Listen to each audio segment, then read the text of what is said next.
Olá, meu nome é Gilson Amaro. Nós vamos começar agora aqui o nosso bate-papo, a nossa entrevista aqui com o professor Ricardo Antunes, com o tema A Atualidade da Luta Socialista e o Pensamento de Istvan Mesaros. O professor Istvan Mesaros faleceu em 2017 e, recentemente, em 1º de outubro, completamos aí 3 anos da morte desse grande filósofo húngaro, um dos maiores pensadores aí do marxismo. E o ano de 2020 é um ano muito particular, marcado por graves crises sanitárias, uma crise econômica, e nós estamos em plena pandemia. Então, a pandemia, ela marca o ano de 2020, em que se completa os 3 anos da morte de Mesaros, e nós, aqui no Brasil e em várias partes do mundo, estamos sofrendo políticas genocidas, que é uma forma de responder a essa crise por parte dos governos da ordem, a exemplo do governo de extrema-direita de Jair Bolsonaro. A crise que nós vivemos era uma crise muito ampla, é uma crise global, e essa crise ela tem vários fenômenos, inclusive nós observamos a decadência das chamadas democracias liberais no centro do sistema e também uma corrosão ainda maior das pseudo-democracias na periferia do sistema. É um momento dramático da história humana, e neste momento o pensamento de Istvan Mesaros se coloca ainda com mais atualidade. Afinal, nós estamos vivendo sobre os efeitos de uma crise estrutural do capital.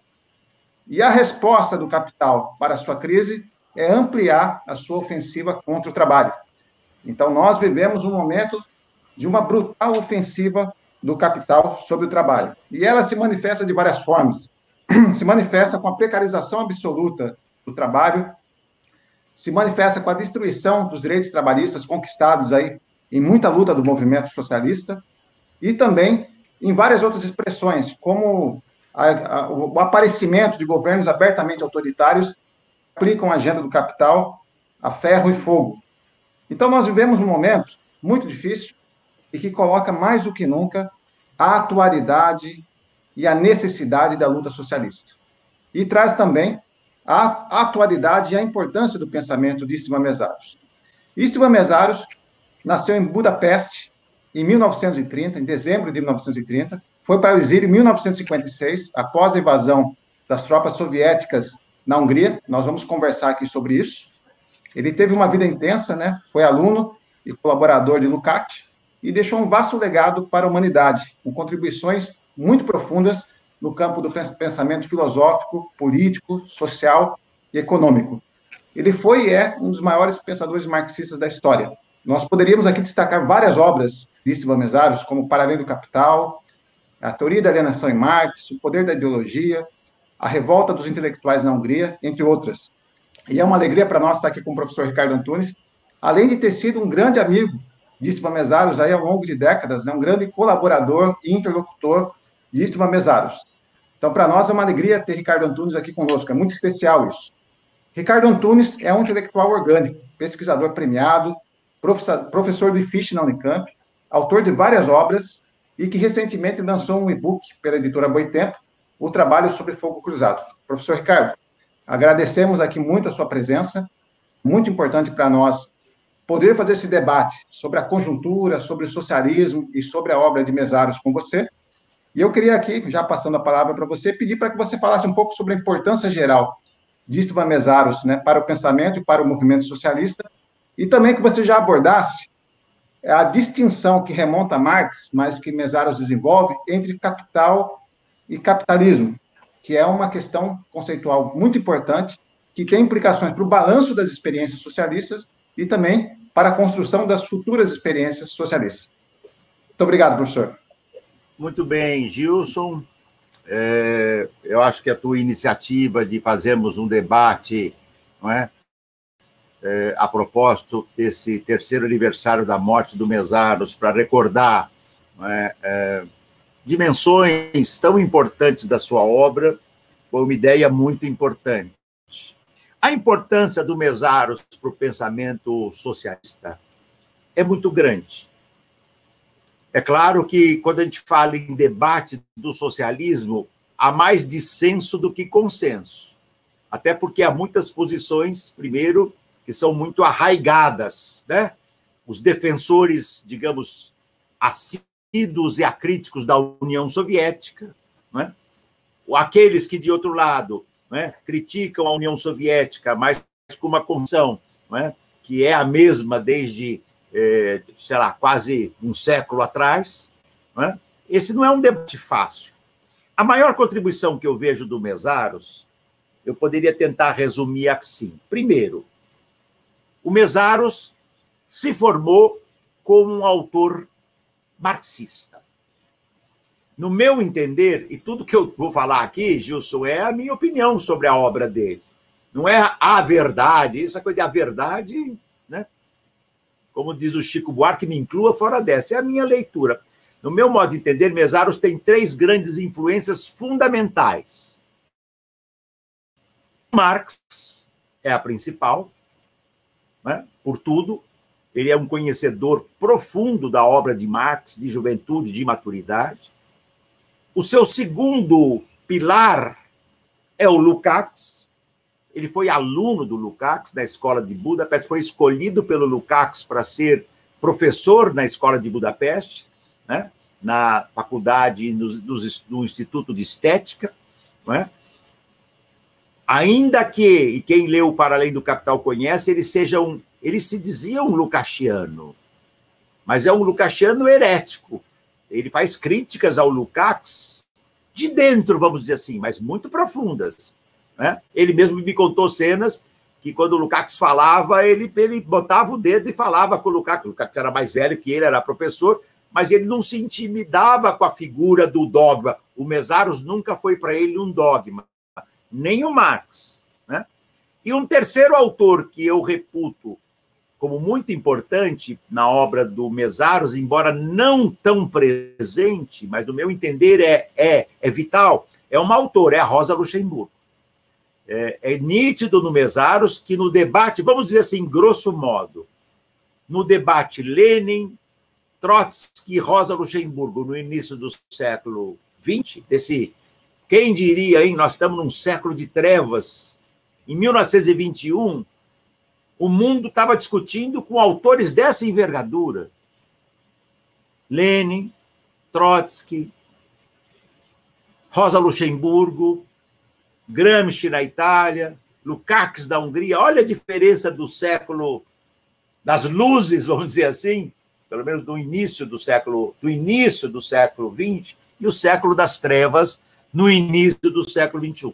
Eu espero que o século XXI não seja o século das trevas, mas o início é das trevas e a pandemia é a expressão disso. E nesse debate, eu estava dizendo Lukács, entre Marx, Lukács, nesse debate, entre Lenin, Trotsky e Rosa, o Mésaros é um autor, digamos assim, luxemburguista. Só que é muito importante entender, quando eu digo que ele é luxemburguista, ele tem sempre uma leitura autônoma, entende? Como ele é lukáciano, e tem uma leitura autônoma. A leitura do Mésaros sobre o Lukács é diferente de todas. Entende? Todos os grandes, você pega o Nicolas Tertullian, que é um grande estudioso, infelizmente já morreu, eu o conhecia, era uma figura espetacular, tinha muita amizade com ele, um grande estudioso romeno, intelectual romeno há décadas, que vivia em Paris, grande conhecedor da filosofia alemã. Eles tinham 2 leituras muito diferentes. Eu mesmo, aqui na minha casa, uma vez os convidei para um seminário que nós fizemos aqui na Unicamp, né? Um seminário para comemorar um período, eu não lembro agora, a propósito da publicação de História e Consciência de Classe, e eles tinham debates, assim, às vezes tensos e intensos, sobre a leitura acerca do Lukács. E dentro desta formação do Mésaros, há um segundo ponto. Ele nasceu num país, aspas, todas as aspas do mundo, chamado de socialismo real. O que, aliás, já é uma aberração, meu comentário. Ninguém fala capitalismo real, porque o capitalismo é realmente o capitalismo como nós conhecemos hoje, destrutivo. Se eu tenho que dizer que o socialismo é real, é porque existe um irreal. Então, não dá. E ele era muito crítico, desde jovem, muito crítico, porque ele percebia que aquele modo de vida não é? Independente das suas intenções originais, ele não tinha, digamos assim, contribuído para a constituição de uma sociedade verdadeiramente, efetivamente, que tivesse em transição, pelo menos, para o socialismo. E isso fez com que, muito jovem, ele começasse a se debruçar sobre o tema. Né? E, ao se debruçar sobre esse tema, e nós conversaremos isso em seguida, né, ele ofereceu uma alternativa original de entender o chamado social, a tragédia, o mérito, a vitória e a tragédia do socialismo no século XX. Perfeito, professor. Vamos aprofundar agora justamente esse debate, né? Porque aí nós vamos chegar na diferenciação entre capital e capitalismo, o balanço da experiência soviética, e não só esse balanço, porque, na verdade, são conceitos fundamentais e que essa, vamos dizer assim, unidade conceitual entre os dois geram grandes tragédias, inclusive, ainda de leitura da realidade, e não conseguir diferenciar, né, que é uma diferenciação que remonta a Marx, capital e capitalismo. Pode comentar conosco isso? Sim. Como eu estava dizendo, então, anteriormente, Gilson, ao mergulhar na experiência do leste europeu e na experiência da Revolução Soviética, e ao fazer esse longo trabalho de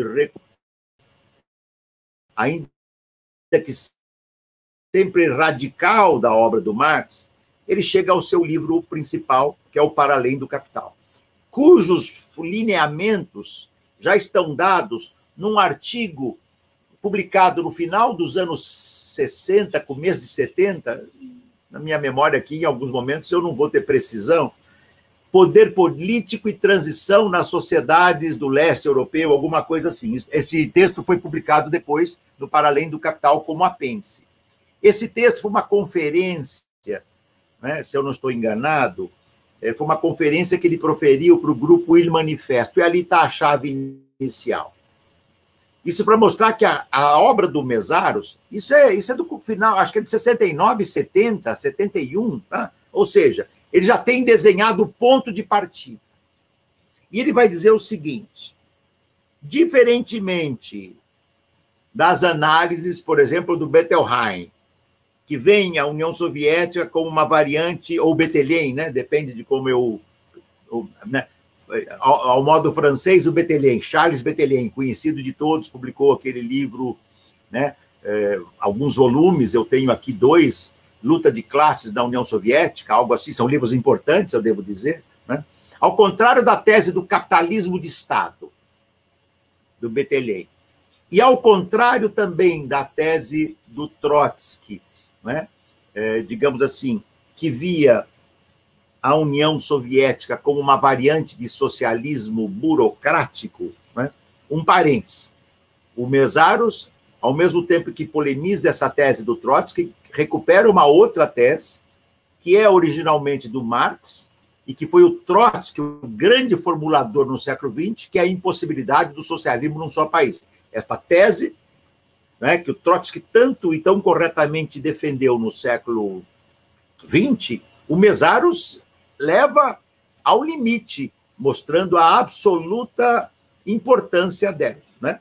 Mas do ponto que eu estava me referindo, né, a tese do Trotsky, grosso modo, de que o socialismo assumia uma variante burocrática, o Mésaros vai avançar numa outra direção.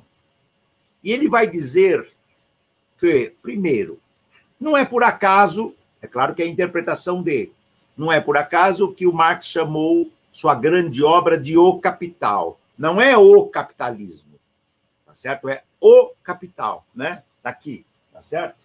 Vamos pegar aqui o volume 1, tá certo? O Capital, tá? O subtítulo dessa obra, né?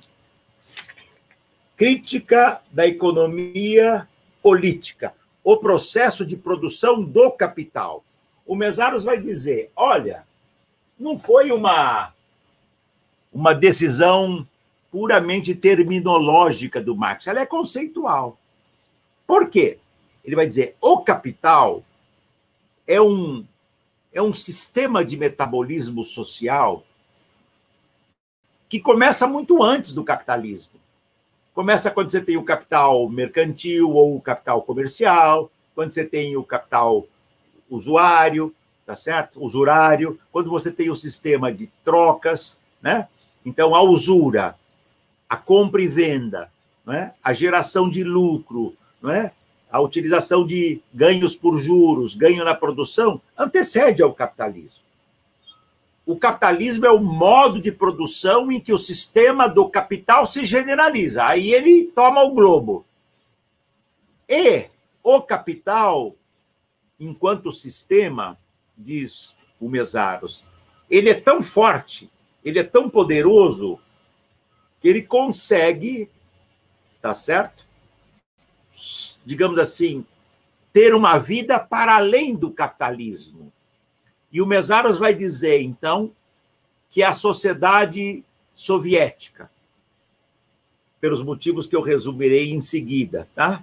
Que a sociedade soviética e o leste europeu, e isto eu diria, que conversei várias vezes com o Mesaros, mas é minha interpretação e minha leitura, isto vale enquanto desenho mais geral, só que tem que ser particularizado e singularizado com cada experiência, mas isso vale como um ponto de partida para se refletir sobre a China hoje. De novo, articulado com outro conceito, que é do Trotsky, que é muito importante, este é muito importante também, que é o desenvolvimento social e combinado. A China é exemplar de um certo tipo de desenvolvimento social e combinado no Oriente.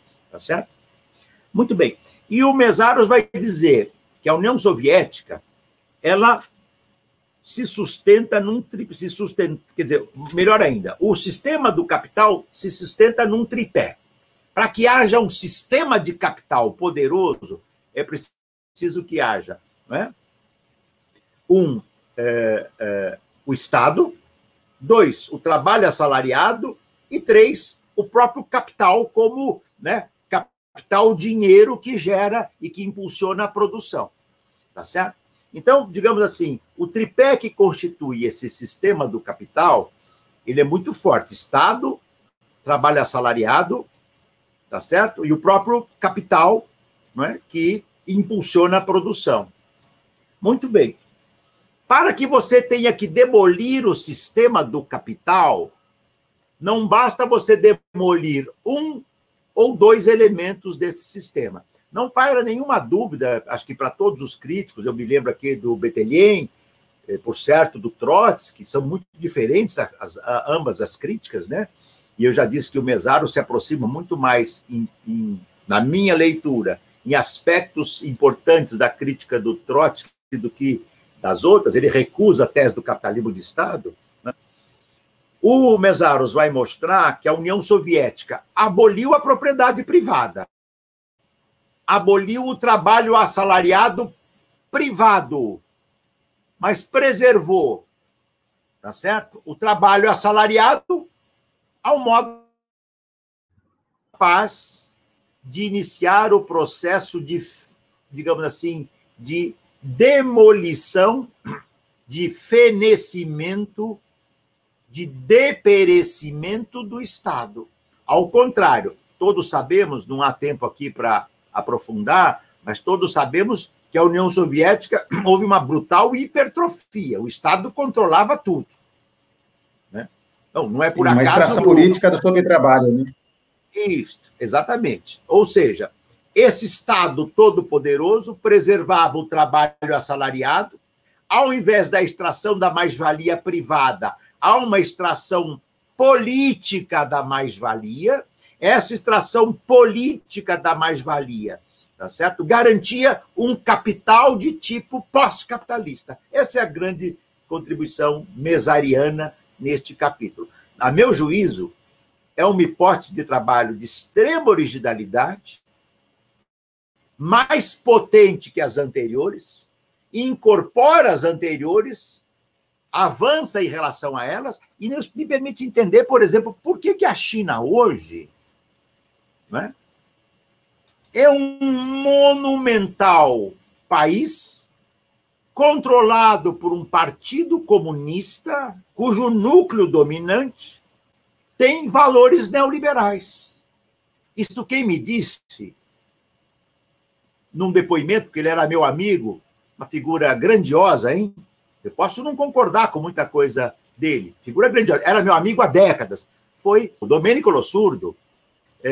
Eu ouvi do Lossurdo, quando estávamos juntos, meu amigo pessoal, tem grande respeito, um grande intelectual. Eu posso não concordar com teses dele, como ele não concordava com teses minhas.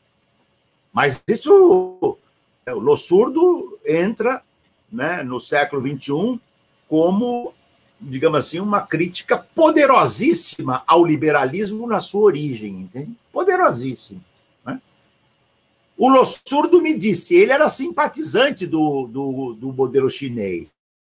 Nós estávamos juntos em Xangai, numa viagem que fizemos anos atrás, em 2015, onde muitos intelectuais, Michel Lévy, Gilbert Lascar, Domênico Lossurdo, Marcelo Musto, que organizou essa atividade, Marcelo Musto e tantos outros, viajamos para um seminário que foi em Xangai, em Pequim, vários seminários sobre Marx, né, no debate que fazemos do pensamento ocidental. E o Lossurdo disse para mim, Ricardo, o socialismo é isso que é possível. O problema, isso ele me disse, o problema é que o núcleo dominante do Partido Comunista Chinês é neoliberal, entende?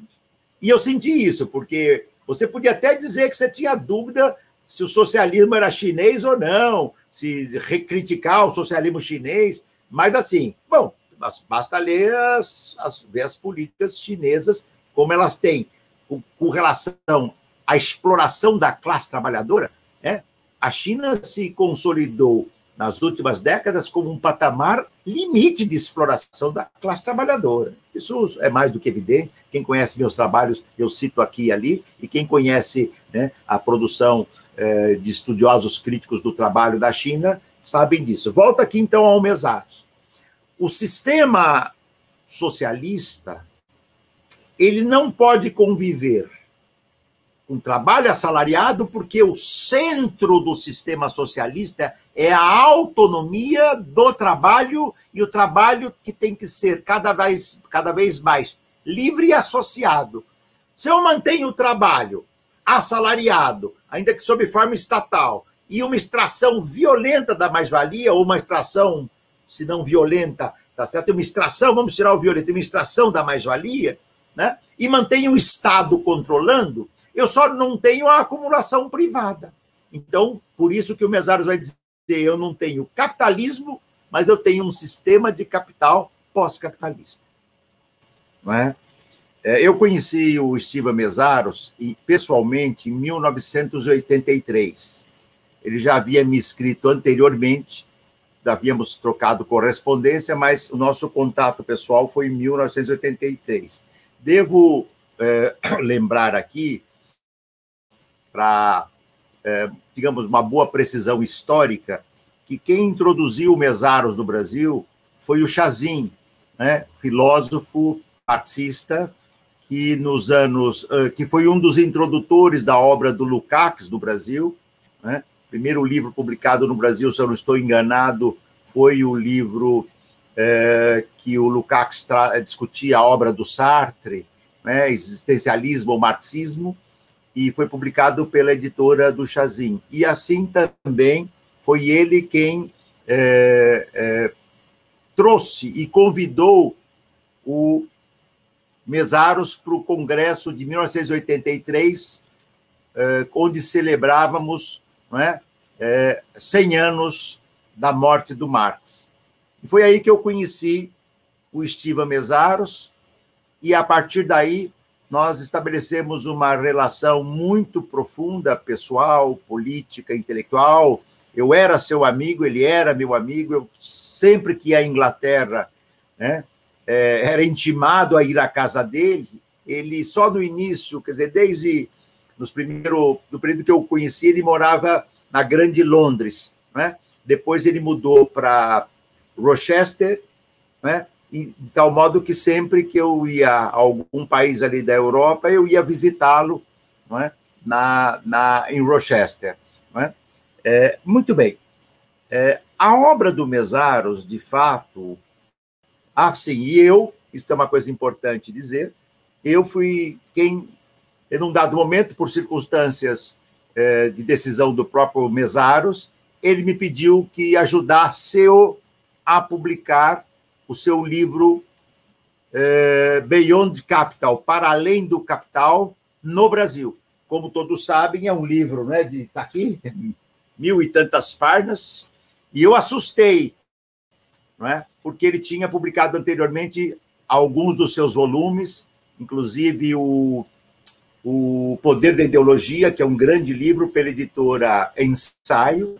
E quando ele me pediu isso, foi na casa dele, numa conversa, eu disse, Steven, não é? Mas por que você está pensando isso? Não é fácil. Bom, enfim, não importa o contexto, a situação, né?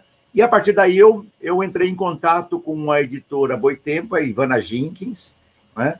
Minha amiga, com quem eu, desde o início da editora, de algum modo ajudo e participo, desde o início. Acho que a minha coleção, se eu não estou enganado, foi a primeira coleção dentro da Boitempo, que eu a propus, uma coleção sobre mundo do trabalho, que era uma ideia que eu tinha. Bom, você imagina o trabalho que deu, Gilson, encontrarmos tradutor. Eu telefonei para uns 3 ou 4 grandes tradutores, eu telefonei, né? E quando falava o tamanho da obra e de quem era, eu dizia, não posso, é trabalho para um longo período, né? E depois de muitos contatos, conversas, dificuldades, etc., o livro foi, digamos, finalmente publicado no Brasil. Então, eu tive um papel não na introdução do Lukács, do Mesaros do Brasil, né? A introdução é um pouco anterior, né? É do final dos anos, do começo dos anos 80, né? Mas eu tive, digamos, uma atuação forte na divulgação, ampliação da obra do Mesaros a partir do momento em que ele passou a ser publicado, especialmente para Boitempo, né? E toda a obra dele vem sendo publicada, a última, né, é esse A Montanha que Devemos Conquistar, tá certo? E ainda há um livro original que eu posso falar ao final. Perfeito, professor. É muito importante esse debate. Eu quero aqui voltar um pouquinho, mas eu queria que você falasse um pouco qual foi a recepção, né? Quando começam a ser publicadas as obras de Mesaros no Brasil, a intelectualidade brasileira e os movimentos de esquerda, como que eles encararam? Inclusive, nós temos aí, isso foi na década de 80 do século passado, as profundas críticas que você já destacou ao modelo soviético, ao stalinismo, né?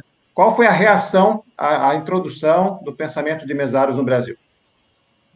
É claro que a primeira recepção forte do pensamento do Mesaros no Brasil é o núcleo dos brasileiros lukácianos, que é grande, né? Carlos Delcio Coutinho e Leandro Conder são os principais, de longe, né? 2 marxistas generosos, cultos, abertos, sofisticados, cada um ao seu modo. Veja que é curioso, seus primeiros trabalhos têm muito a ver com a área de crítica literária. Carlos Delcio Coutinho fez um antigo ensaio, quando era muito jovem, sobre Lima Barreto, né? E Leandro sempre trabalhou temas da arte e da literatura, né? E eles foram os grandes, digamos assim, introdutores.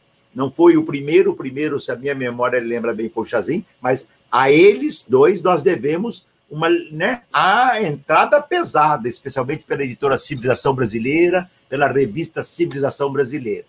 Já o Mesaros, então, teve maior impacto inicialmente no grupo lukáciano, mas com algum incômodo, porque o grupo lukáciano, em geral, com muitas diferenças, ele, vamos dizer assim, ele era um crítico interno do leste europeu. O que significa isso? É um socialismo um pouco complicado, mas, entendeu? Mas né?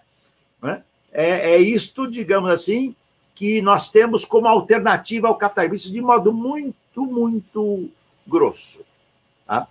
Isso pode ser lido, por exemplo, na revista Temas, em São Paulo, na revista Civilização Brasileira, que é muito anterior, que foi uma grande revista, circulou muito no país, né? Publicado pelo grupo lá, como eu já citei, do Carlos Nelson, Leandro.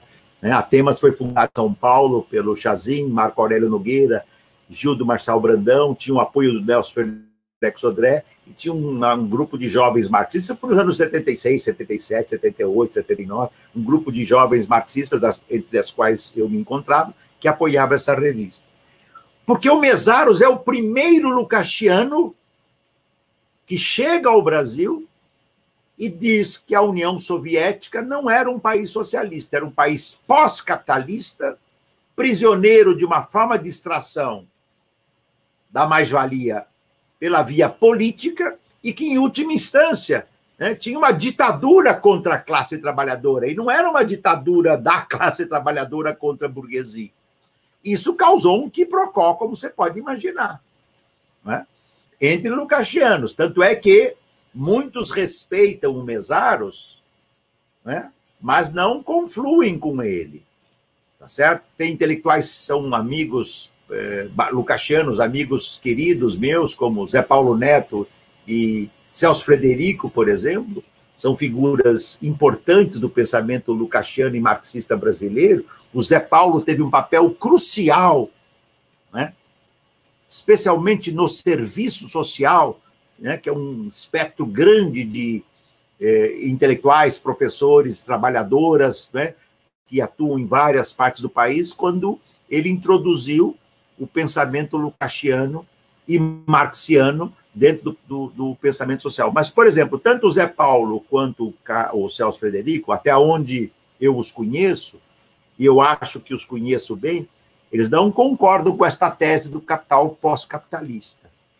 Naturalmente que o Mésaros incomodou, tá certo? Uma leitura tradicional anterior. Por exemplo, o Mésaros dizia o seguinte, né?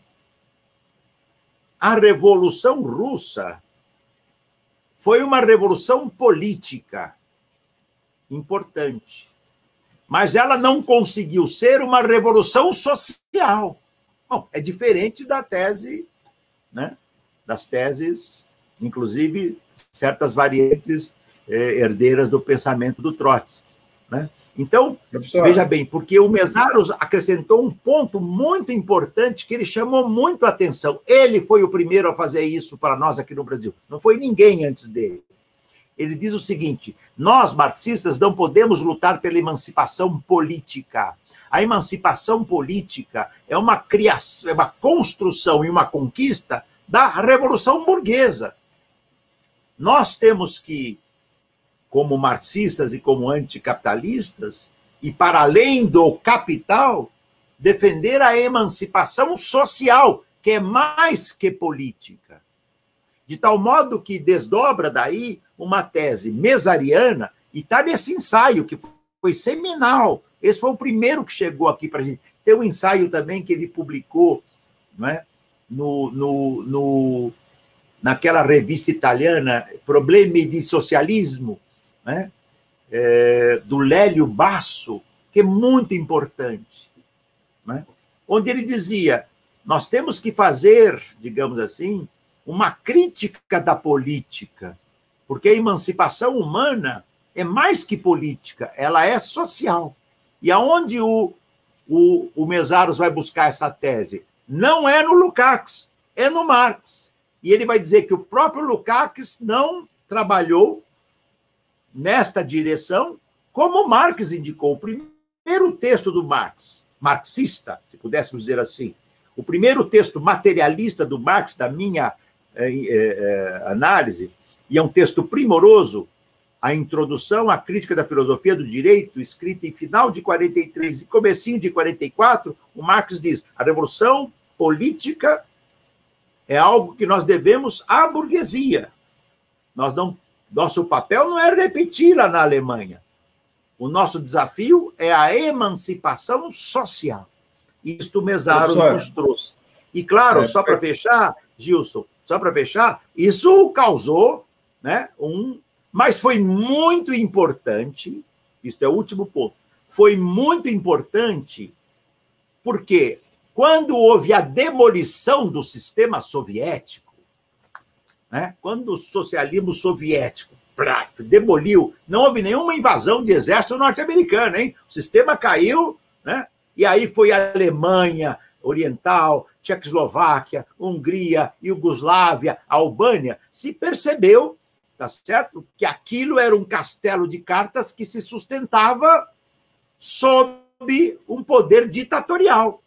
ainda que uma ditadura de um capitalismo de um capital de tipo pós-capitalista. Isso deu muita força ao Mésaros, porque ele fez isso, ele antecipou essa tese muito antes. Ele não escreveu isso depois da debacle soviética. Essa tese aparece nos seus estudos, como eu disse, desse poder político, que é do final dos anos 60, começo dos anos 70, quando o jovem Esteban Mésaros, né, já, digamos assim, no Ocidente, tá certo? Está avançando teses que ele já vinha apontando na década de 50. Se a gente pegar alguns estudos dele, muito jovem, né, ao se formar na Universidade de Budapeste, e alguns dos seus estudos, né, ele já tinha sinais disso. Isto revigorou e deu força. O Mésaros é hoje um autor lido, cada um ao seu modo, por muitos setores dos movimentos sociais, muitos intelectuais de esquerda, por militantes de vários partidos. Isso é interessante, não é só um partido que o lê, não. Todo mundo...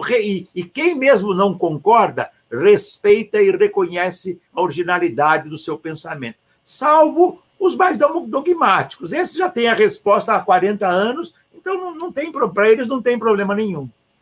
Professor, é justamente esse ponto, né? O meu contato, inclusive, com Mésaros foi a partir da militância política, né? A partir da militância política e da necessidade de entender. E eu me lembro muito bem, né, dos primeiros contatos com a obra de Mésaros, essa questão da revolução, ela chamou muita atenção, né? Porque é um conceito que vai quebrar aí com o que estava estabelecido aí por vários dogmas de setores da esquerda brasileira, que não faz a distinção que remonta a Marx também, entre a revolução política e social. Parece que a gente morre na revolução política só, em várias escolas aqui do pensamento brasileiro.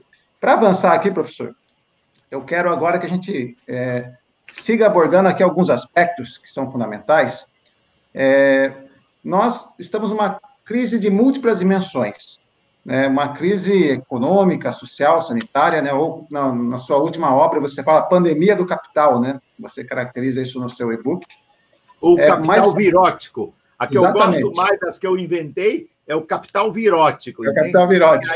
Aí é para quebrar mesmo, entende? Não, exatamente. Capital pandêmico ou capital virótico, né? Agora, o que é interessante, que eu acho que é bom a gente abordar aqui, né, para entender bem o que está acontecendo, porque se você enxerga isolada, uma crise aqui, uma crise, você não entende. Eu queria que você falasse agora sobre dois conceitos, né? Crise estrutural do capital e o processo sociometabólico do capital, que eu acho que ajuda a entender muito do que está acontecendo no nosso tempo e é uma contribuição fundamental do Mésaros. Perfeito. Vamos começar pelo segundo. O processo sociometabólico. Nesse e-book, eu pude, inclusive, muito livremente... Eu não tinha na minha cabeça, quando a Ivana, da Boitempo, me convidou para escrever o e-book, no primeiro momento, eu disse, eu não tenho condição, já dei muita entrevista sobre a pandemia, estou com muita coisa e tal, não dá, eu não vou fazer nada de novo. Não, pensa um pouquinho e tal... Falei, mas, puxa vida, tá bom, quantos dias você me dá para pensar? Pensa aí 1, 2 dias que eu quero fechar um livro com você, se você não topar, enfim. Aí eu pensei e topei. E quando comecei a escrever, eu não sabia por onde começar. Porque a pandemia... Bom, vou começar pelos que eu venho falando, a tragédia do trabalho. Foi aí que me ajudou a sistematizar muito esta ideia.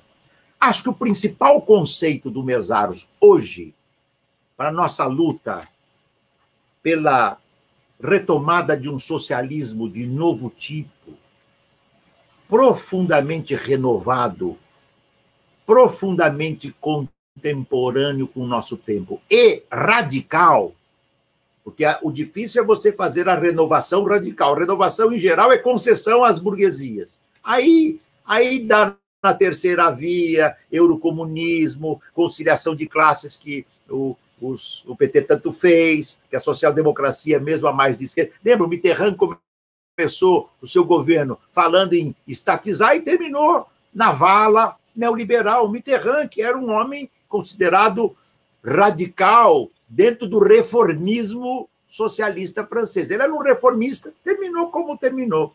Para não citar todos a outra social... O Tony Blair, grotesco, terminou como uma variante... Tá certo? Não se sabe se pior ou melhor no sentido neoliberal do termo. A Margaret Thatcher dizia, esse é o menino de futuro, entende? Porque ela sabia que a alma do Tony Blair era neoliberal. Muito bem. Por que esse sistema do sócio, o que o Mezzaro chama do, digamos assim, o sistema de metabolismo social do capital? Grosso modo, é o seguinte, esse é um conceito complexo. Eu indico, quem quiser ler, o capítulo 1 do meu livro Sentidos do Trabalho, eu desenvolvo isso longamente. Capítulo 1. Né? Quem quiser pode ler, e isto é esse livro, tá? Vai ajudar. O que o Mezzaro vai dizer? De modo resumidíssimo. Primeiro, a ideia do Marx. O Marx é que usa a metáfora no Capital do metabolismo, do sistema de metabolismo. O sistema do capital é como o corpo humano. O corpo humano também tem um metabolismo. Só que o Mezzaro pega essa ideia e vai fundo. O Lukács chega a indicar essa ideia em textos dos anos 20, mas é o Mezzaro quem pega essa ideia e dá enorme atualidade. Sabe por quê? Vamos começar pelo fim. Na concepção de sistema de metabolismo social do capital, né, o capital, estrutura totalizante, ele elimina aquilo que é vital na sociedade humana. Ele elimina a autonomia do trabalho. O Mezzaro vai dizer, o capitalismo é o primeiro modo de produção em que a humanidade não mais vai produzir para si, ainda que de modo desigual, senhores, servos, patrícios, escravos, né? Muito desigual. Mas o capitalismo é o primeiro modo de produção que vai produzir para enriquecimento de um grupo minoritário. Então, o Mezzaro usa essa expressão que ele toma do Marx. Ele, ao separar o caracol da sua concha, ao separar o trabalho dos meios de produção, ele avilta o trabalho, introduz uma segunda natureza que é mediada pelo dinheiro, onde tudo passa a ser produzido, pensado, concebido para gerar mais dinheiro, mais valor, mais riqueza privadamente acumulada. Isso faz com que o sistema de metabolismo social do capital necessite de um Estado. Aquela tese, Gilson, de que o Estado é fraco, é uma piada. O neoliberalismo reduz, digamos assim, vamos falar de modo bem didático, o neoliberalismo destrói toda a dimensão pública e social que a luta de classes consegue criar dentro da política e do Estado, saúde pública, educação pública, etc., previdência pública, e converte tudo no que o Marx chamava o gendarme do capital. É a prova mais cabal. Né? Você veja a figura grotesca que comanda a política econômica do país. Hoje é o neoliberal primitivo, russo, que sempre viveu com um sistema financeiro, tá certo? E vai para os Estados Unidos é igual, vai para a Inglaterra é igual, vai para a França é igual, tá certo? Quer dizer, o sistema financeiro é quem domina esse cenário. E o Estado é vital. Na crise de 2008, por exemplo, não é? Na crise de 2008, não fosse o Estado, lembra que acho que foi o Bush, interveio na General Motors. Eu, na época, brinquei. Era brincadeira, né? Com ironia. Se a gente não tiver ironia, o Bush teve digamos, um devaneio leniniano, entendeu? Intervenção na General Motors, entende? Claro, é claro que o Lenin entenderia isso como uma brincadeira. O Lenin é uma figura grandiosa, o Bush é uma figura excrementar. Excrementar. Só não é a pior porque o Trump põe excremento em cima disso, entende? Então, né, os Estados Unidos é uma magistral capacidade, né, uma fantasmagórica capacidade de criação, né, de Frankensteins. É um mais destrutivo que o outro. Né? Muito bem, então o sistema de metabolismo social supõe um Estado forte, um capital forte e o trabalho assalariado, como eu já tinha dito antes. E este sistema integra trabalho, natureza e humanidade. Então, Gilson, a mais importante... o marxismo nunca tratou da questão ambiental. Quem diz isso tem direito de dizer, mas ignora a obra do Mezzaro. Se você estudar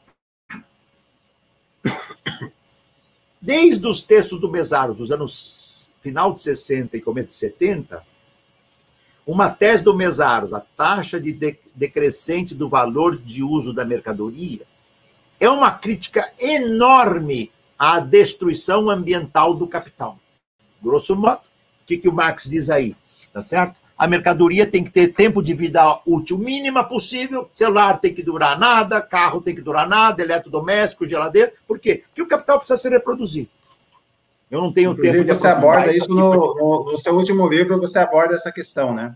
Isso, no livrinho... deixa eu fazer só um parênteses. Já não é mais o último livro, porque ontem saiu pela Boitempo, aproveito para divulgar aqui, um livro que é do meu grupo de pesquisa, chama Uberização, Trabalho Digital e Indústria 4.0. É um trabalho bacana, são 19 autores, 4 são do exterior, que escrevem 3 artigos, os demais são 19 capítulos, os demais são autores do meu grupo de pesquisa e pessoas que dialogam conosco. O livro ficou muito bonito, é um projeto que eu fiz com apoio do Ministério Público do Trabalho da região de Campinas, né, que tem uma atuação muito importante na tentativa de regular, minimizar o sofrimento dos trabalhadores e trabalhadoras de aplicativos, né? E era preciso, eles me convidaram para ajudar a pensar uma pesquisa para entender quais são as engrenagens que fazem o funcionamento do trabalho uberizado ou trabalho de plataforma. Então, o que eu quero fechar aqui? O sistema de metabolismo social só pode funcionar destruindo o trabalho humano, destruindo a natureza humana e destruindo a humanidade. Lembra que o Mesaros, no seu livro Socialismo ou Barbárie, foi publicado na versão inglesa, acho que uns 10 anos atrás, ou um pouquinho menos, ele disse uma frase emblemática antes da pandemia: socialismo ou barbárie, vírgula, se tivermos sorte.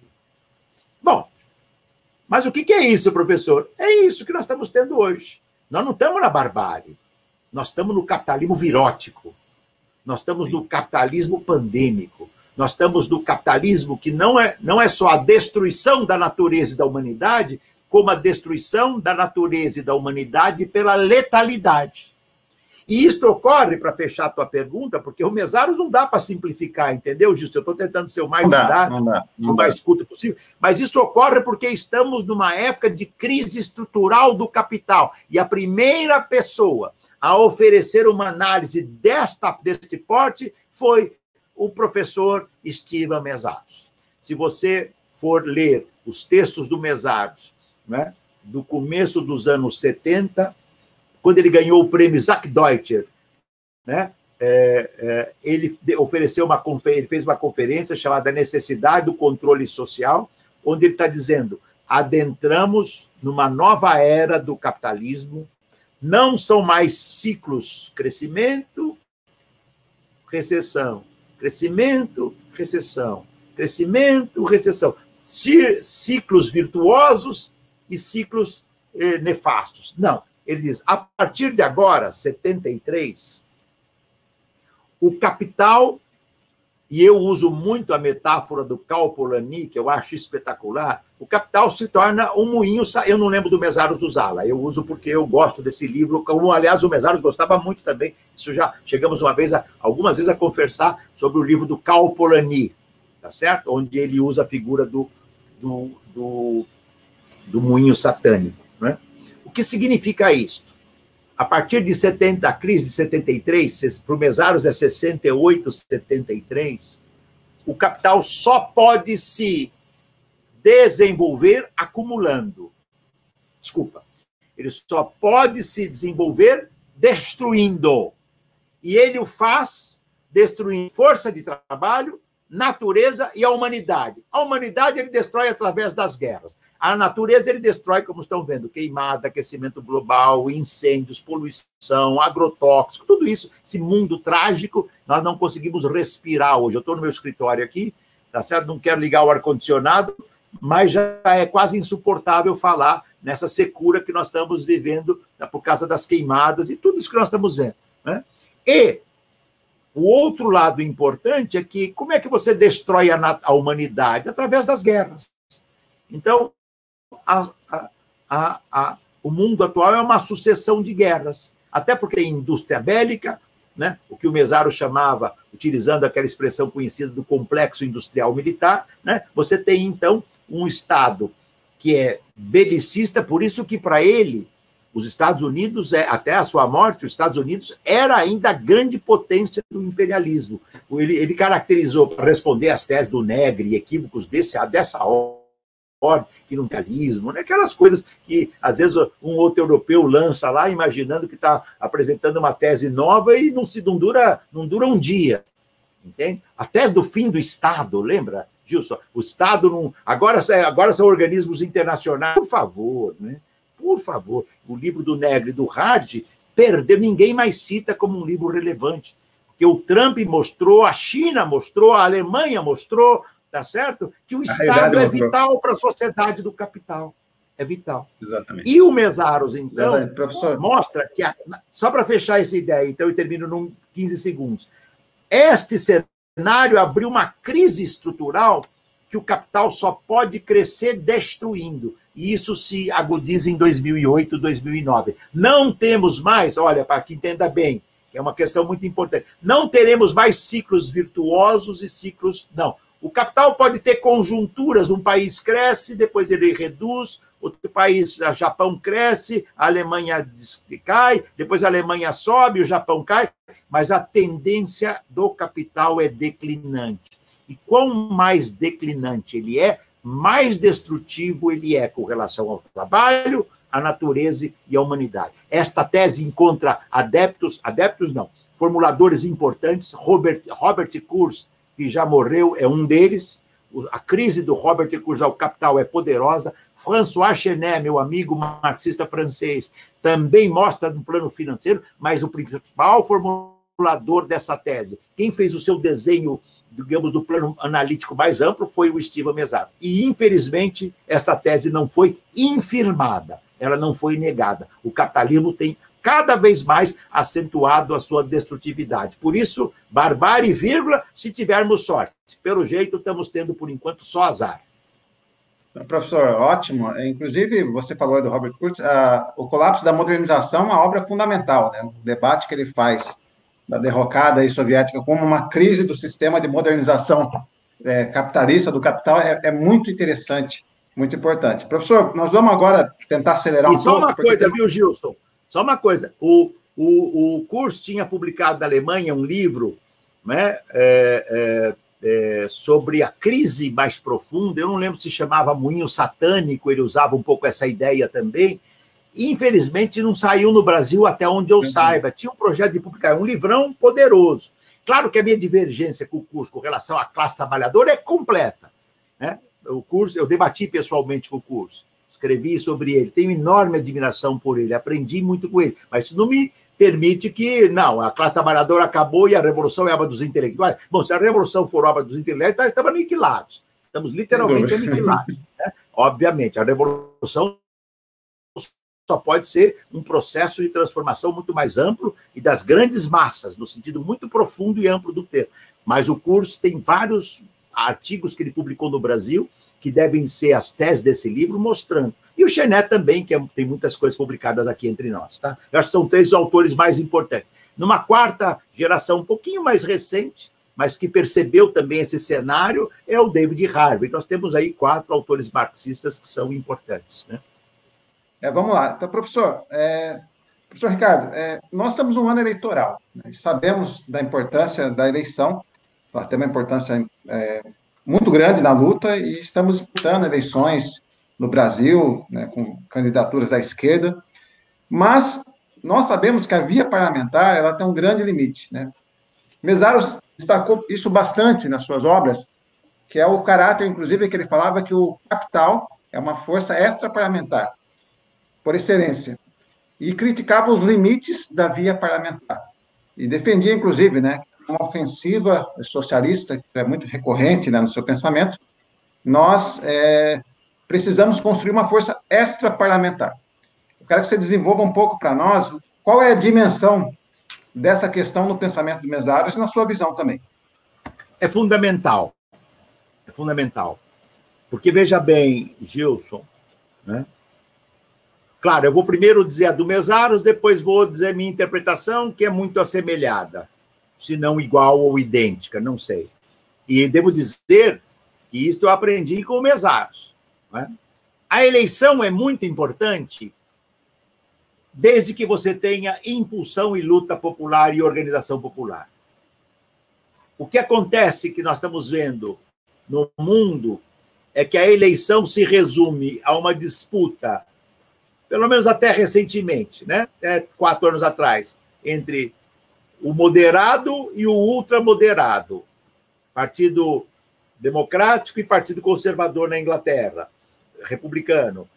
Na França, partido também ou conservador ou, digamos assim, moderado. Né? Você vai para a Inglaterra, a direita, digamos assim, do partido do Johnson, né? E a alternativa do Labour ao modo do Tony Blair, tá certo? Né? Tivemos uma mudança pequena no período mais recente, mas, grosso modo, é um pêndulo. E a população cansou desse pêndulo.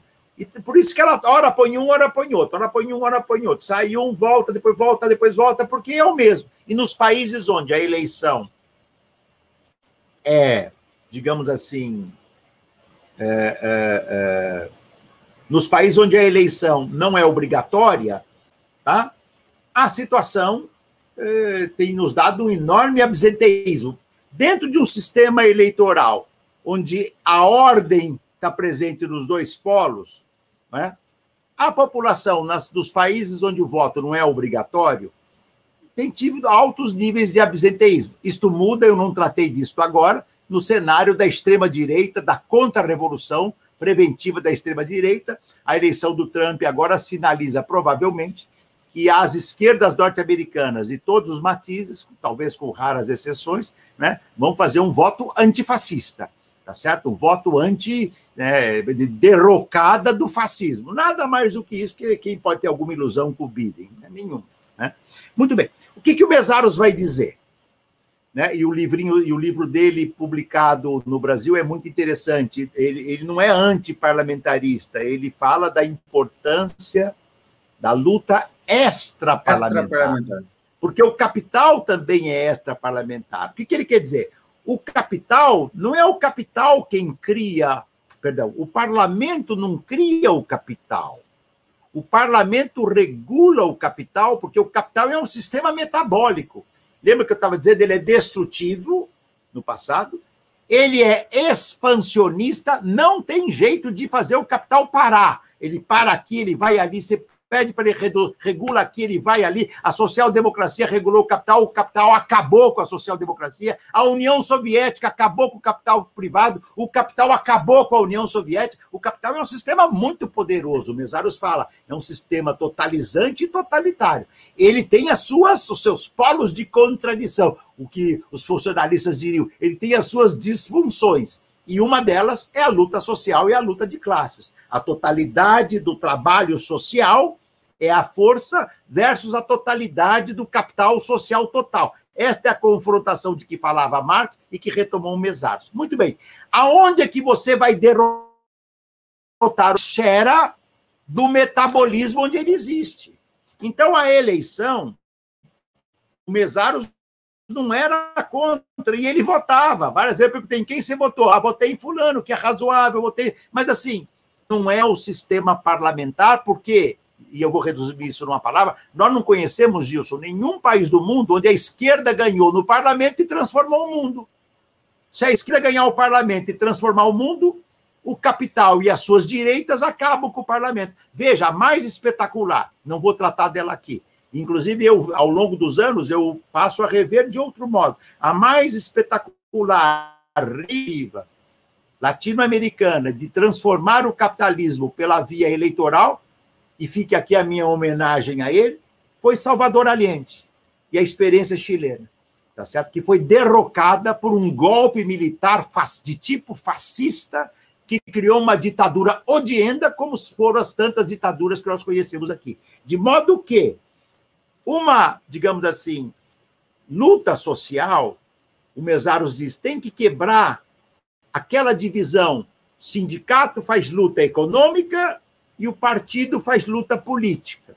O capital, diz o Mesaros, nunca separou a sua luta econômica da sua luta política, porque elas são profundamente imbricadas. Essa é uma ideia do Marx. Então, a luta eleitoral de 2020, por exemplo, as eleições, qual é a importância maior que as eleições municipais têm? Primeiro, o embate nacional dos que defendem o projeto autocrático e fascistizante do Bolsonaro versus aqueles que defendem, e são amplos, né? Desde uma crítica moderada ao Bolsonaro até a crítica radical. Nós não temos sido capazes, nós da esquerda, ou das esquerdas, de fazermos uma crítica radical que vá à vida cotidiana da população pobre, trabalhadora, negra, indígena, imigrante, mulheres, feminina. Nós não temos sido capazes. É naquela coisa, a direita, né, sequer aceita discutir qualquer coisa que diga respeito a regular o capitalismo, e as esquerdas ficam querendo regular o irregulável, consertar o inconsertável, tapar os buracos daqueles sistema que, pior que um queijo suíço, você tapa um buraco, abre em 10. Você tapa mais 10, abre em 100. Ou seja, ele é inconsertável. Então, o desafio das esquerdas, e isto vale para os nossos partidos de esquerda no Brasil, tá certo? É não serem eles, esses partidos, os movimentos sociais, os sindicatos, prisioneiros, usando o seu oxigênio só para a luta eleitoral, porque se eu não tenho luta social, eu não vou fazer nada no município, na Câmara, no Estado e muito menos no país. Bastaria ver que o PT ganhou as eleições, né, com a primeira vitória do Lula, com, se eu não estou enganado, 53 milhões de votos. E se a gente perguntar, dá uma reforma profunda que o PT tenha feito, profunda, desmontou o latifúndio, né, reorganizou e, digamos assim, todo o sistema de lucros do Brasil, tentando fazer transformações, e limitou o sistema financeiro, fez uma reforma urbana, onde a população pudesse ter acesso às casas que estão abandonadas dos prédios do centro da cidade. Nada disso foi feito, né? Então, é esse o cenário, e isto que torna a formulação do Mesaros, da ação extraparlamentar, muito importante. Então, professor Ricardo, nós vamos falar agora um pouco aqui sobre o personagem humano Mesaros, né? É uma figura que fez uma defesa aí, calorosa aí da humanidade, né? E marcado sempre pela radicalidade. Me chama a atenção, né? Analisando a obra dele, onde ele faz um debate ali sobre o pensamento de Sartre, né? A obra de Sartre, Busca da Liberdade e Desafio da História, né? Que foi a edição lançada aqui no Brasil pela Boitempo, né? Recentemente até. Ele se dirige ao Sartre com uma admiração, né? O Sartre é um grande filósofo, né? Existencialista, e ele, vindo da escola que veio, né? Do Lukács, é curiosa essa admiração, que era uma admiração pela radicalidade das posições políticas do Sartre, que eram posições de não conformismo, né? Ele destaca isso, inclusive, na introdução da obra. Eu quero linkar essa questão com a dedicação que ele faz no livro Fardo, Desafio do Tempo Histórico, que ele dedica à memória de Antônio Gramsci, Atila Joseph e Che Guevara. Eu queria que você falasse um pouco desse personagem, né? Comentasse um pouco sobre essa obra, mas falasse qual que era aquele sentimento revolucionário que movia Mesaros, porque são grandes essas questões, e o fato dele dedicar a grandes revolucionários e essa própria admiração de Sartre me chamou a atenção. Eu queria que você comentasse um pouco isso. Olha, você tem razão. Uma das coisas mais surpreendentes e positivas do Mesaros é isso que eu chamei um dia num artigo que escrevi, a sua defesa ardorosa da humanidade. Ele era um defensor ardoroso, sabe assim, muitas vezes, né, eu via em pequenos gestos do Mesaros, por exemplo, a delicadeza dele quando tratava uma pessoa na rua, quando conversava. Ele, nesse sentido, era uma figura de extremo humanismo, né? Extremo humanismo, A Donatella também. Isso é uma coisa importante, né? A figura da Donatella, ela é decisiva na história do Mesaros. Bastaria dizer, né, que a Donatella era professora de ensino básico, uma leitora voraz, ela lia tudo. Todas as vezes que eu estava visitando-os, né, nós estávamos visitando, às vezes mais vezes, meus filhos, né, minha atual companheira, Cláudia, esteve muitas vezes com ele, né, minha família anteriormente também, muitas vezes. A Donatella estava sempre estudando, né, lendo. E quando ela se aposentou, ela continuou fazendo isso. Mas toda a obra do Mesaros era lida por ela e debatida. E várias vezes ela mudava elementos da sua argumentação. E houve um episódio muito interessante que, ao final dos últimos anos dele, ele tinha uma dúvida de que trabalho fazer e ela teve um papel decisivo. Depois eu volto a isso. Aqui eu atribuo a isso. Primeiro, a origem. O Mesaros teve origem operária. O Mesaros não nasceu de classe média, rica. Ele nasceu como de família pobre, ele foi trabalhador. E ele conseguiu, talvez pela sua inserção na Hungria, não é, ter um olhar muito além do pequeno canto do mundo. Lembra aquela frase do Marx? A Europa é o pequeno canto do mundo, né? Muitos europeus olham a Europa como se ela fosse o mundo. E a Europa é um pequeno, espetacular, é preciso dizer. Um pequeno, belo e espetacular. O belo e espetacular é meu. Mas a Europa é um pequeno canto do mundo, diz o Marx. E o Mesaros lembrava sempre isso. Porque o Mesaros sempre olhava o mundo globalmente, né? O Mesaros, no mundo, entrava a China, a Índia, os asiáticos, os africanos, os latino-americanos. Por isso, por exemplo, ele não era propriamente um gramsciano, como eu disse que ele era um lucasiano e um luxemburguista, mas enorme admiração pela obra do Gramsci que o fez dedicar. Ele fez questão, no Desafio e o Fardo do Tempo Histórico, homenagear o Che Guevara. Por quê? Porque o Che Guevara é um símbolo de defesa ardorosa da humanidade na América Latina. Entende? E o Mesaros tinha uma cultura muito vasta, muito. Ele falava, discutia com ele sobre a China, sobre a Índia, sobre a África do Sul, tá certo? Sobre a Venezuela, sobre o Brasil, não é? E a obra dele também é interessante. Ele publica os seus livros fundamentalmente pela Monterey Review, nos Estados Unidos. No passado, era pela Merlin Press, na Inglaterra, a mesma editora que publicava os livros do Thompson, não é? Porque ele era muito ligado ao antigo dono dessa editora, que era um homem culto, socialista, que publicava autores socialistas, né? Mas a sua obra tem mais entrada, por exemplo, nos Estados Unidos, em países do Sul, do que alguns países europeus que são um pouco refratários às suas formulações. Porque, claro, ele bate de frente com a esquerda europeia, que é parlamentar, né? Ele bate de frente com os países do leste europeu, quando era o leste europeu, tá certo? Dizendo que aquilo não era socialismo, né? Então, esta é a força, por isso que ele dá o valor ao Sartre, como ele recupera outros autores que, mesmo ele não concordando, né, ele olha no Sartre, essa vontade, essa capacidade, a coragem de dizer o que pensa, né, é um papel de um filósofo, é um papel de um filósofo radical. Eu acho que ele admirava as figuras radicais. O Gramsci era uma delas, o Sartre era uma delas, tá certo? O Guevara também.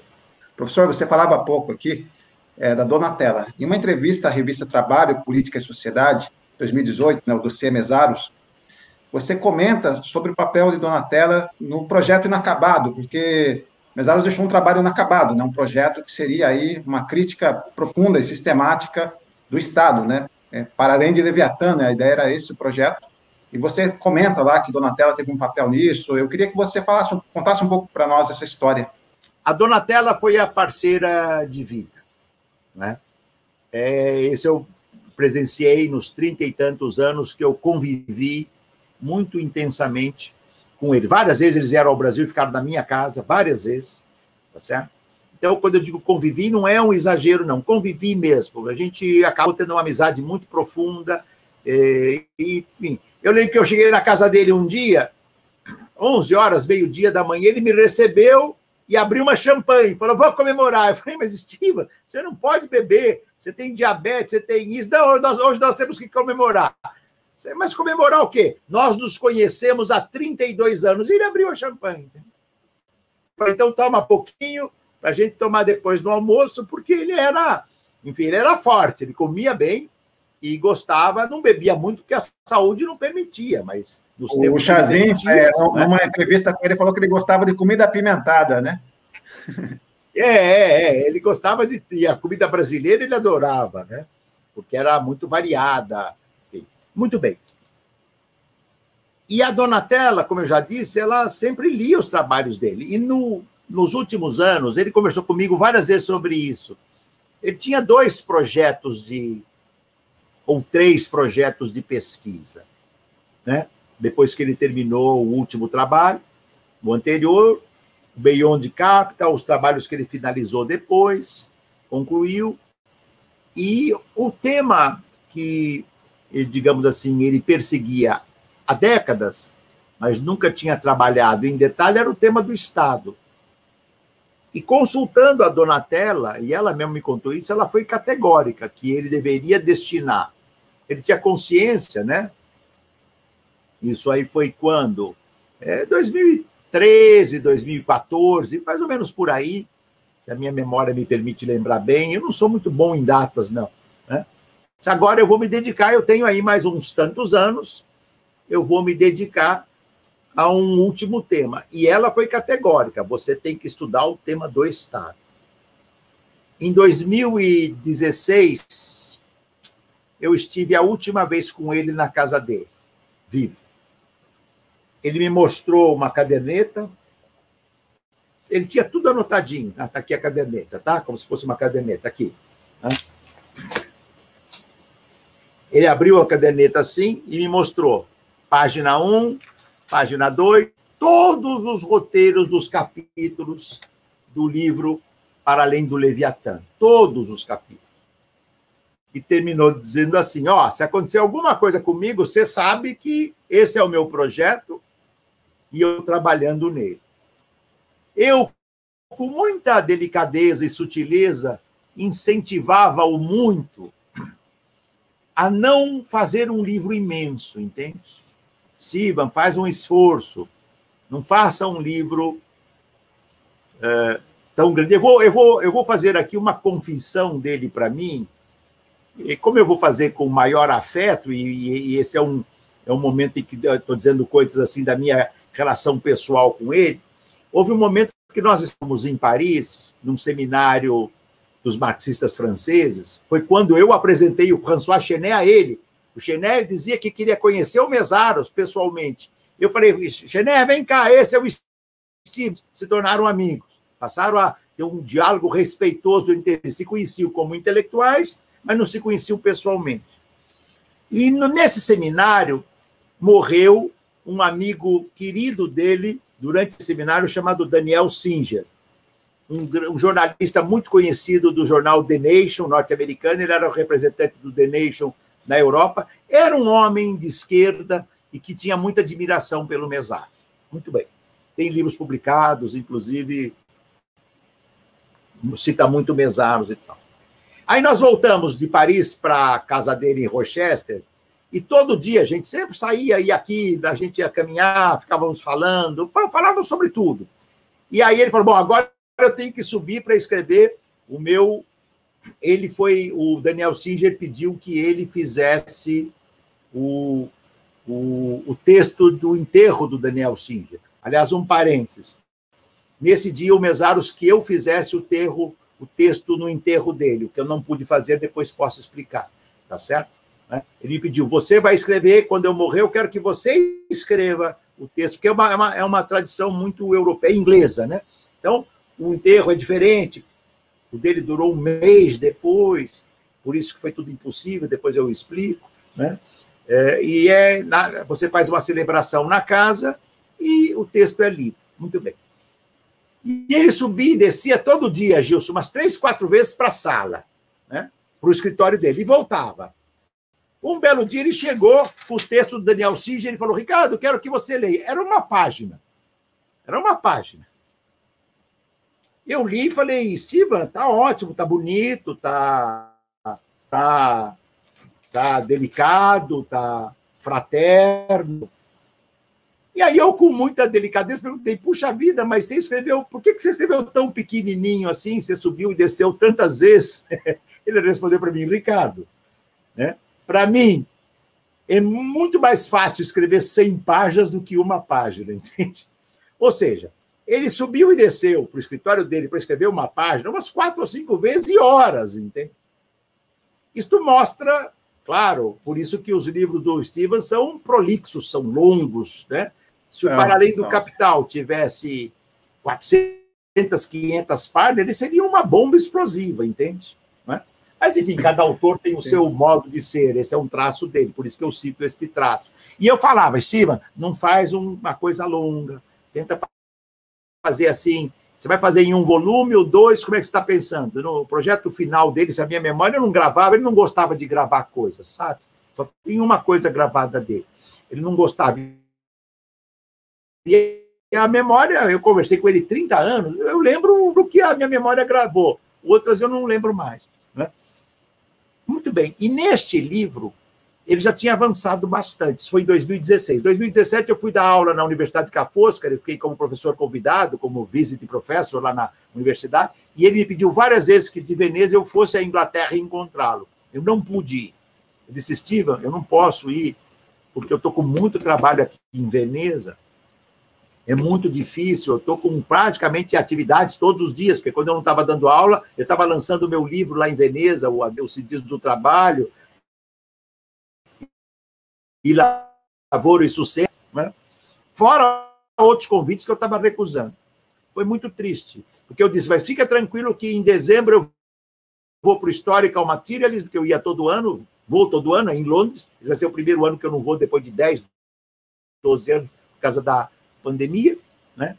E eu vou, de Londres, eu vou até a tua casa. Não deu tempo.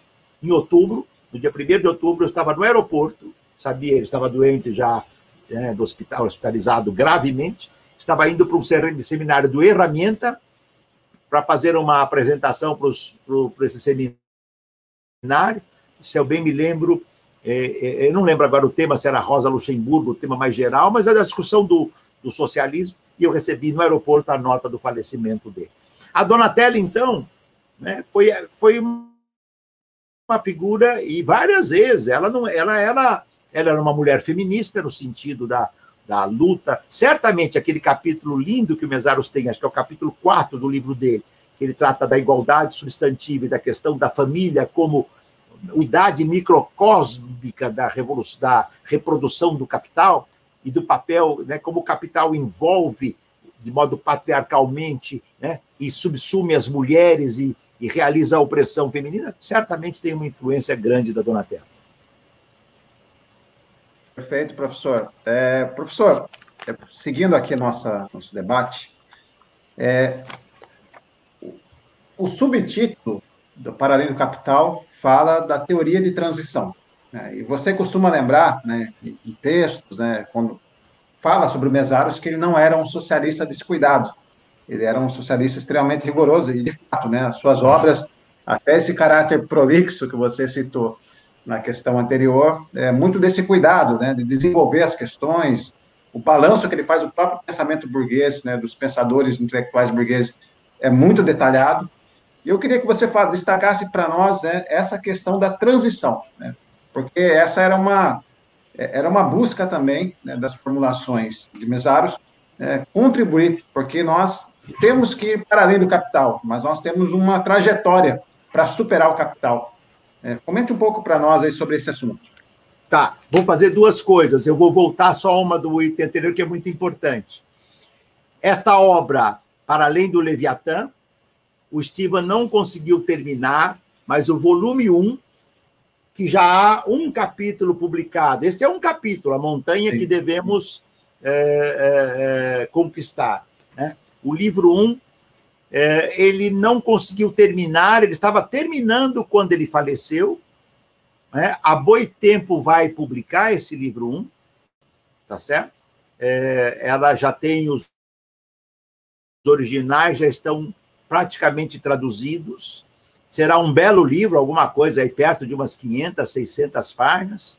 A nossa ideia é fazer a ideia da Boitempo, né? Eu também tenho conversado sobre isso, porque depois nós vamos falar o arquivo, a Biblioteca Monumental do Estiva Mezzaro, de 10 livros. Tem Maquiavel, edição do século XVIII, se bem me lembro, 17, 18, quase, né? Raridade, tem livros, ele tinha literatura, ele tinha história, ele tinha economia política, todas as línguas, você percebia lá inglês, francês, alemão, italiano, russo, muita literatura, lia muita literatura.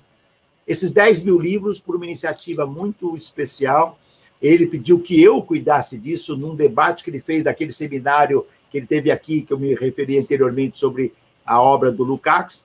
Ele disse publicamente que quando ele morresse, isso foi em 90 e poucos, acho que 96, eu não lembro, quando ele morresse, a biblioteca dele seria doada ao IFISH e à Unicamp, e eu seria responsável por cuidá-la. Tivemos um trabalho imenso, devo dizer que o reitor da Unicamp teve um papel decisivo, o apoio obtido foi da FAPESP, mas você imagina, Gilson, trazer 10 mil livros da Inglaterra para cá, por sorte, foi um pouco antes da pandemia que os livros chegaram, senão nós teríamos tido um problema grave. Os livros estão na Unicamp, e se tudo der certo, vamos lançar o Para Além do Leviatã, tá certo? Ao mesmo tempo em que oficializaremos o lançamento da Biblioteca Estiva Mezzaros, ou Acervo Estiva Mezzaros, que hoje está na Biblioteca de Obras Raras, né, da Unicamp. É verdadeiramente algo precioso. Então, isso é muito importante, porque esta última obra dele, ele não terminou, mas o primeiro volume está pronto. Se a minha memória me lembra bem, quem vai fazer a apresentação desse livro deve ser o John Bellamy Foster. Eu devo fazer a orelha deste livro, né? John Bellamy Foster, como vocês sabem, é um marxista norte-americano que dialogou muito intensamente com a obra do Mezzaros, um dos principais editores da Monthly Review, que era a grande editora de língua inglesa do Mezzaros, especialmente depois que faleceu, décadas atrás, o dono da editora inglesa que eu me referi anteriormente, a Merlin Press, né? Ele continuou durante um tempo ainda publicando a Merlin Press, depois só Monthly Review. Muito bem, a teoria da transição. Claro, isso me levaria longe demais, mas para terminar, eu vou dizer assim quais são as principais conclusões que eu faço do Mezzaros, lembrando agora, né? Primeiro, o Mezzaros recupera a tese marxiana, engelsiana e do Trotsky da impossibilidade do socialismo num só país. Ele vai dizer, o socialismo é um sistema totalizante, o capitalismo é um sistema totalizante e totalitário.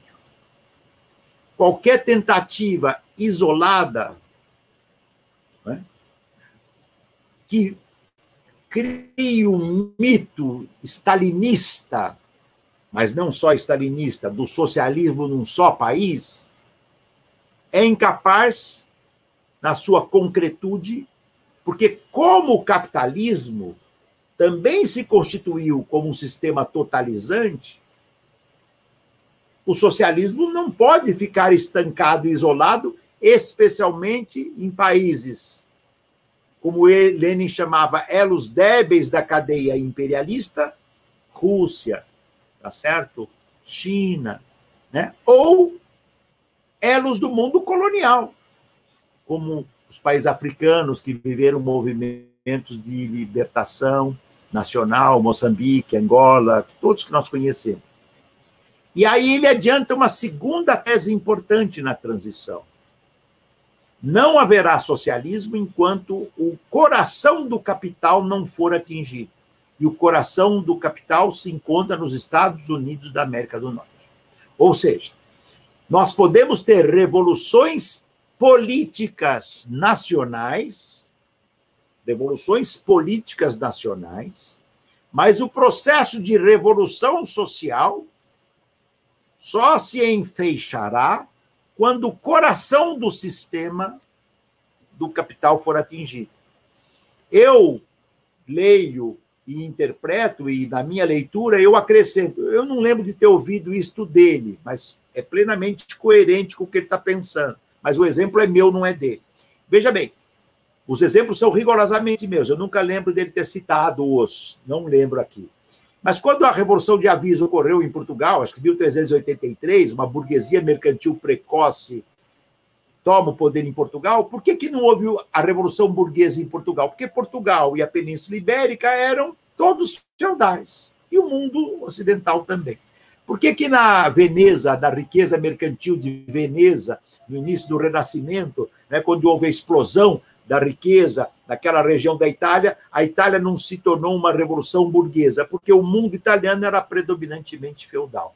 Quando que o feudalismo desmoronou? Quando a França e a Inglaterra demoliram o neoliberalismo. O coração demoliram o feudalismo. O coração do feudalismo estava na Inglaterra, seu coração econômico, e na França, seu coração político e ideológico. Portanto, para o Mésaros, né, a luta socialista é vital. E isso leva a uma segunda tese dele. Ele diz, e aí em polêmica, especialmente com a leitura do Trotsky, né, nesse ponto. A concordância eu já mencionei anteriormente, impossibilidade do socialismo no seu país. Mas ele diz, não é verdade ou não parece verdade que um país, tá certo?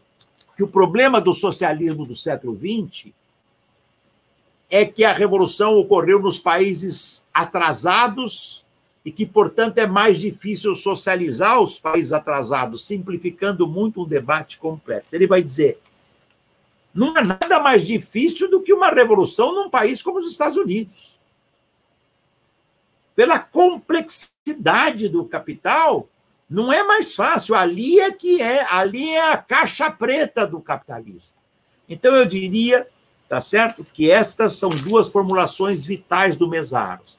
Se você adicionar uma terceira, que o capital é um sistema de metabolismo, que nasce, digamos assim, na materialidade mesma do sistema, de tal modo que a revolução, tá, do trabalho, das forças sociais, como ele chamava, recuperando Marx, do trabalho, da totalidade do trabalho social, é vital para a demolição do edifício construído pelo capital social total. Eu acho que esses são os eixos da reflexão mesariana, acrescida àquelas que eu mencionei anteriormente do sistema de metabolismo, que não preciso repetir, tá bom? Legal, perfeito.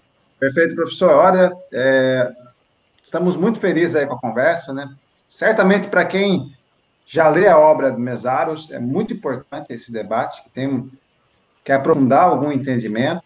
E para quem não conhece a obra do Mésaros também, né, que esse vídeo aqui estimule a leitura e o debate do pensamento do Mésaros. Então, nós sabemos que essa entrevista vai cumprir esse papel e quem está acompanhando está percebendo a riqueza desse debate. Professor, para ir avançando para o final já aqui, né, nós agradecemos aí, de antemão, a sua disponibilidade. Né? Para mim é uma alegria muito grande, né, tanto por ser um leitor e estudo a obra dos Mésaros, e sei do seu papel, né, na difusão desse pensamento, e é muito importante esse debate, porque é um debate vivo, né, é um debate que, sim, você é um grande conhecedor, um dos maiores conhecedores da obra do Mésaros aqui no Brasil, mas também teve uma relação, né, de convivência, de amizade e de trabalho mútuo aí com o Mésaros.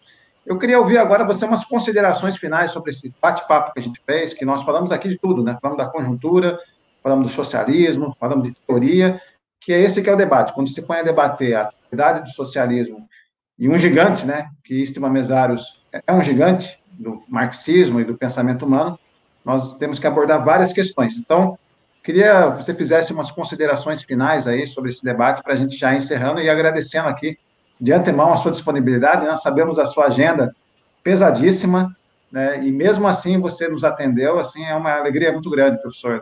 Você é um grande amigo meu, né? Nós temos uma grande relação aí, mas estamos muito felizes mesmo. Sabemos como é difícil para você dispor um tempo para poder atender esses pedidos, tá? Perfeito, Gilson. Então, eu diria assim, que fique esta nossa essa nossa conversa uma lembrança afetuosa e uma homenagem nesse terceiro ano da morte do Mesaros. Mesaros estaria completando, em dezembro desse ano, né? Ou seja, poucos meses à frente, 90 anos. Ele tinha pavor da morte, né? Como acho que todos os homens que chegam na vida intelectual e política que ele tinha intensa, né? Eu percebia que ele queria sempre, eu brincava sempre quando ele falava, não, mas quando eu não estiver mais aqui, eu falei, mas eu vou pegar um avião amanhã para ir para o Brasil, eu tenho mais chance do meu avião cair do que você morrer, então fica tranquilo, porque risco por risco, eu vou correr um risco maior que você amanhã, né? Mas a morte o pegou de modo desprevenido, ele tinha a expectativa de terminar esse volume, né? É muito importante que aqueles e aquelas que nos acompanham, a produção do Mesaros está toda ela praticamente publicada pela Boitempo. A Boitempo faz um trabalho primoroso de edição das obras do Mesaros. O Mesaros é talvez um pouco a cara da Boitempo, né? Além do Marx, dos outros grandes autores, do Lukács, mas o Mesaros é do marxismo contemporâneo. E isso se deve a quê? Eu acho que é um traço, pelo menos, com muita força. A coerência que o Mesaros tinha do mundo ideal para o seu dia a dia. Eu vou dar só um exemplo. Quantas vezes, quando nós convidávamos o Mesaros para vir para cá, na última fase, especialmente nos últimos 10 anos, né? Ele morreu há 3 anos, ele estava com 87 anos, né? Ou ia fazer 87, enfim. Eu lembro que a Ivana dizia muito isso, e eu vou dar um exemplo meu, né? Nós vamos comprar uma passagem para você, Estiva, vamos te mandar uma passagem executiva. Ele recusava. Ele recusava. Não, porque para você e para a dona... Ele recusava. E sabe como ele recusava? Ele comprava a passagem lá e já está comprada, para mim e para a Donatella. Pronto. Então, bom, está comprada, está comprada. Eu lembro que uma vez nós organizamos um seminário para ele, né? Organizamos aquele CACS, e tinha as diárias que a Unicamp pagava para todos os professores convidados. O Tertulian, foram 3 importantes, o Tertulian, o Estiva Mesaros e o meu outro amigo italiano, como é que é o nome dele, que editava a revista Marxismo Oggi, me foge o nome dele agora, um lucasiano importante também conhecido, está muito idoso, era muito amigo do Mesaros. Quando ele teve que receber essas diárias, ele recusou. Entende? Olha, eu já vi tantos intelectuais que, para fazer uma viagem, fazem tantas exigências, entende? Qual é o prolabore? Eu só vou se vou de voo direto, nesse voo eu não vou. Ele era de extrema simplicidade. Isso faz o traço, isso é uma marca do homem socialista, entende? Não é? Eu não estou endeusando, eu já vi o Mesaros em situações tensas, difíceis, quando ele estava adoecido, momentos que ele teve tristezas. Não, eu estou dando um traço da vida cotidiana dele, né? Era um indivíduo de extrema simplicidade, né? E isso fez dele um homem, né? Uma figura humana que todos que o conheceram, né? Passaram a ter alguma admiração, mesmo quando as teses fossem polêmicas e tal. E nisso ele é muito diferente de muitos intelectuais que, para você tirar da cadeira, entendeu? Eu não vou citar o nome, né? Mas eu soube, né, de uma das figuras que foram herdeiras da obra lucasiana, que 15, 20 anos atrás, convidadas para fazer uma palestra em São Paulo, se eu não estou enganado, pela Universidade Católica, pela PUC, cobrou um prolabore altíssimo, entende? Mesaros seria incapaz de fazer isso. Eu não estou criticando ninguém, eu estou dando um exemplo. Você me pediu que falasse um pouco da figura. Mas jamais, quer dizer, o meu prolabore para viajar mais fez isso e recusava. Ah, mas ele era rico. Não, ele ganhava 1.000 e poucos pounds por mês, 1.000 e poucas libras. Sabe por quê? Porque ele, quando saiu da Universidade de Sussex, foi em 94, ou não lembro bem, 93, ele precisava terminar, ou 92, eu não lembro agora, está aqui até no livro, é feita essa referência. Ele disse para mim, Ricardo, eu vou sair, tá certo, da universidade para além de tal. Mas, ao sair da universidade, onde ele era professor emérito, pela coisa da universidade inglesa, ele perdia salário, entendeu? Então, ele não saiu com o salário cheio. Já era neoliberalismo, já era tragédia da época da Margaret Thatcher, depois John Major, tudo aquilo que nós vivemos, né? E ele perdia salário. Então, o seu salário era pequeno. E o salário da Donatella, como professora estadual, era quase irrisório. Então, a vida deles era comedida. Só que na origem operária dele, né, desde o início da vida, se ele ganhava 100, ele guardava um pouquinho, ele juntava, ele fazia a sua coisinha, tinha uma biblioteca monumental, teve uma bela casa, depois conseguiram ter outra casa, e assim foi fazendo, mas de extrema simplicidade. Esse é o traço, então, que me faz lembrar de uma figura, né, que foi muito triste perder. Eu já sabia que em algum momento ia perdê-lo, como todos nós, né, morreremos, né? Mas não, quer dizer, é gozado. Em alguns momentos eu falo, puxa, eu vou mandar esse meu artigo para o Mesário. Tudo que ele escrevia, ele mandava para mim. E tudo que eu escrevia, eu mandava para ele. Então, a gente conversava uma vez, 2, 3, 4 vezes por mês. Era impossível passar um mês que não fosse por... Primeiro era por telefone. Depois, o dia que eu não estiver mais aqui, eu tenho uma vasta correspondência com ele aqui na minha casa. Está em alguma caixa guardada, tá certo? Eu já disse que meu filho vai cuidar disso quando for o momento de cuidar disso, né? Então, essa é a minha lembrança dessa figura especial, a qual eu dedico. E devo dizer, vamos passar em vários sites, sim, mas a iniciativa foi tua, Gilson. Você que teve a iniciativa, então o crédito dessa ideia é sua, não é minha. E agradecer ao Valério pelo suporte que nos deu aqui para fazer uma edição bacana, tá bom? Um abraço, então, aí para vocês. Abraço, Valério. Abraço a todos que vierem assistir, todos e todas que vierem assistir essa nossa apresentação, e especialmente um abraço ao Gilson, que teve esta ideia especial. Agradecemos novamente a sua atenção. Foi, assim, uma conversa maravilhosa e, com certeza, nós produzimos aqui um conteúdo fundamental e agradecemos também a todas e todos aí que acompanharam esse debate conosco, que estão assistindo, tá? Um forte abraço.